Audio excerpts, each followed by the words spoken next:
Train के horn आपने सुने ही होंगे, लेकिन क्या आपको पता है कि हॉर्न बजाने के अलग अलग तरीके होते हैं और उन अलग अलग तरीकों के अलग अलग मतलब निकलते हैं। मैं आपको सारे तरीके और सारे मतलब बता रहा हूं, ध्यान से सुनना, नहीं तो इसका मतलब उसमें और उसका मतलब इसमें घुस सकता है। शुरू करते हैं फिर। लगातार लंबा हॉर्न बजने का मतलब है कि एक्सप्रेस या फिर मेल ट्रेन छोटे स्टेशन पर रुकेगी नहीं, सिग्नल देती हुई स्पीड से निकल जाएगी, इसे थ्रू पास कहते हैं। और दूसरा मतलब यह होता है कि ट्रेन किसी टनल से गुजरने वाली है। पहले दो छोटे हॉर्न और उसके बाद एक लंबा हॉर्न, इसका मतलब यह होता है कि किसी पैसेंजर ने ट्रेन को रोकने के लिए चेन खींची है या फिर गार्ड ने ट्रेन को रोकने की कोशिश की है। लगातार छोटे छोटे हॉर्न बजने का मतलब होता है कि रास्ता क्लियर नहीं दिख रहा है और खतरा हो सकता है। पहले एक लंबा हॉर्न और फिर एक छोटा हॉर्न का मतलब होता है कि ड्राइवर अपने गार्ड को ब्रेक रिलीज करने का संकेत दे रहा होता है और ड्राइवर का सिग्नल है कि ट्रेन को साइडिंग में बैक करने के बाद मुख्य लाइन क्लियर हो चुका है। पहले एक छोटा फिर एक लंबा हॉर्न का मतलब ड्राइवर को पीछे लगे इंजन से किसी प्रकार की सहायता की जरूरत है। एक छोटा हॉर्न बजने का मतलब यह होता है कि दूसरे इंजन से किसी भी तरीके की सहायता की जरूरत नहीं है। जब दो छोटे हॉर्न बजते हैं तो ड्राइवर ट्रेन को शुरू करने से पहले पीछे वाले डिब्बे में बैठे गार्ड से सिग्नल मांग रहा होता है। 3 बार छोटे छोटे हॉर्न बजाने का मतलब यह होता है कि इंजन ड्राइवर के नियंत्रण से बाहर हो चुका है, वो ट्रेन के गार्ड से इमरजेंसी ब्रेक लगाने का सिग्नल दे रहा होता है। बार बार छोटे हॉर्न बजते हैं मतलब ड्राइवर गार्ड को सिग्नल देता है ताकि गार्ड आगे और पीछे वाले स्टेशन से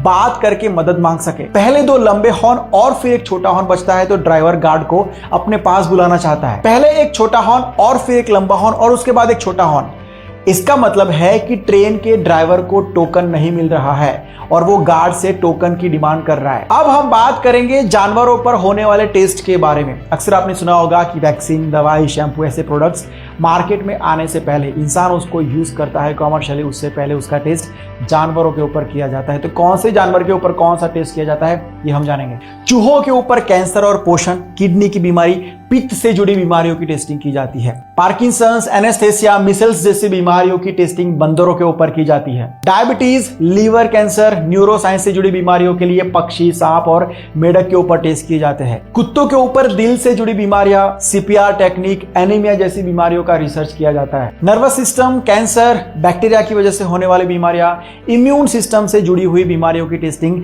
बिल्लियों के ऊपर की जाती है। और ऐसे टेस्टिंग जिसका कनेक्शन जहर के साथ हो, ऐसे टेस्टिंग खरगोश के ऊपर किए जाते हैं। आप लोग जो भी दवाइयां खाते हो, जो वैक्सीन यूज करते हो, जो प्रोडक्ट यूज करते हो, शैम्पू से लेके आंख में डालने वाली दवाई से लेके हर एक दवाई का टेस्टिंग किया जाता है पहले, आपको देने से पहले।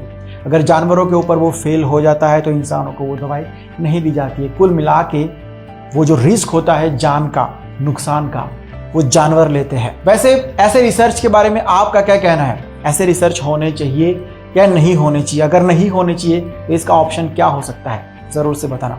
मिलता हूं बहुत जल्द एक नए वीडियो के साथ, एक नए सब्जेक्ट के साथ। बाय, टेक केयर एंड जय हिंद।